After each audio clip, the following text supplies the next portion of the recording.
So, day 2, yard maintenance. Doug is pruning our rosemary, which, as you can see, is almost as tall as he is. It was planted from a little twig 10 years ago. I got up underneath my peach tree's undercarriage so that my peaches can have some sun, but shade too, still, to mature. I don't think I'm going to get as many this year as I have in the past. Dust in my throat. So the bad part about pruning is the cleanup. We have bushes and bushes and bushes, and this fence was literally covered with wild grapes. This area is known for the original grape country in the state of California, and so every year we get these volunteer grapes, and we have to cut them back because if we don't, they push on our fence. And so this is, again, one of our fences. 16 inches on the other side is the community fence. So we don't want our neighbor's grapes pushing up on our fence. And it gives sunlight into the yard. And all my lavender back here are from my bushes out front. I propagated them, and now I have my very own French lavender. Oh, there's some Spanish lavender in there too. Garden. This right here was a suffering African lily, was one of its seed pods, and a canna lily tucked in there. I don't know how that happened. We rescued this plant from somebody who was digging up their front yard, and they were going to get rid of it. So we went and dug them up, and eventually we're going to put them all out in the front yard. Maybe. I don't know what we're going to do with them yet. One of the things about being an urban gardener is that you never know what you're going to plant. One year we planted Boston pickles over there, and they grew like crazy. We did take out this bed this year because we bought another peach tree, and we're not really sure where to plant it, although I think I'm inclined to plant it over here.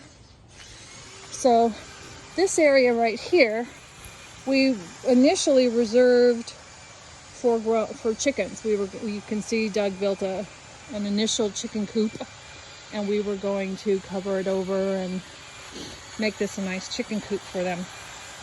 And then I decided that during the pandemic there was just too much death, and I didn't want to deal with my dogs possibly, getting a hold of a chicken. That just wasn't fair to the chickens, and it wasn't fair to my dogs. So we've left this fallow land, and one of these days we'll decide what to do with it.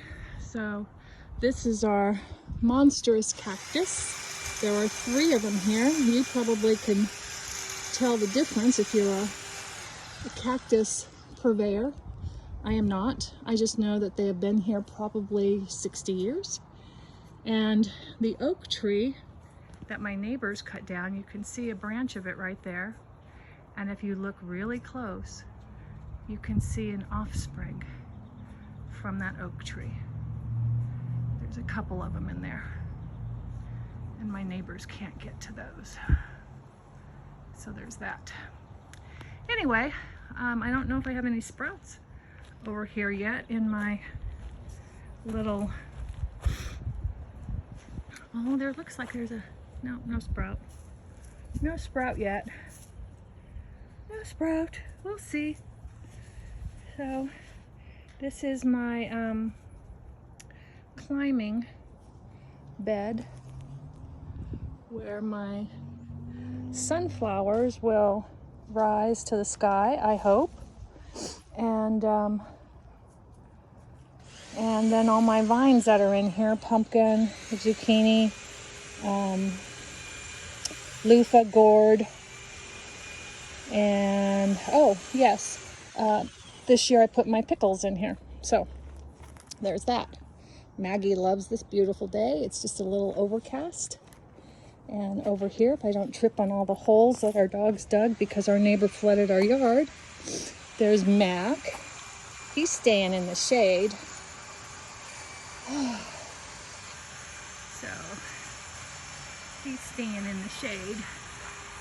And there's my greenhouse on the other side of our grapes that we planted next to our wisteria. This right here I've had since 1988, this spider plant. And that started from a simple, the aloe vera plant started from a simple aloe vera twig. And we like to come out here on hot summer nights and just survey our land and our beautiful piece of property and all that we've done to it. So my greatest fear is somebody will buy our house someday and tear everything down. But I won't be here then. So here's our grapes. We have Chardonnay and Merlot. And as you can see, they're growing up in the vines. And every little grape was a flower that had to be pollinated. I don't think many people know that. This is a pistachio tree. I don't know if we'll live long enough to see pistachios from it. And this is our leaning pepper tree. I refuse to give up on it, so we're just gonna make it a cricket pepper tree. And eventually we're gonna build a way for it to be propped up permanently and just kind of grow on an angle. This over here is my mammoth favorite rose of all time. It is the sterling rose. And Doug does such a beautiful job. Look how nice and shiny all those leaves are. Does need to be deadheaded. And there's some salvaged yuccas that's going to go in those pots eventually. And more pots. More pots. And here's one of my nurseries. And over here, this is a lilac. That'll go in the ground someday. And this Schefflera is, probably 10 feet tall. It was given to me in a little pot when my dad passed away in 1997. This is a volunteer hydrangea. Again, when you treat the land well, the land treats you well. And back here are my dogs going after our neighbor's dog. Hey, let's go!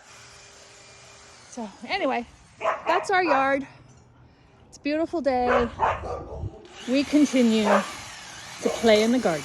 Have a great one. And on this day of memoriam, we thank all of our service personnel who made it possible for us to be able to have the life we have. Thank you.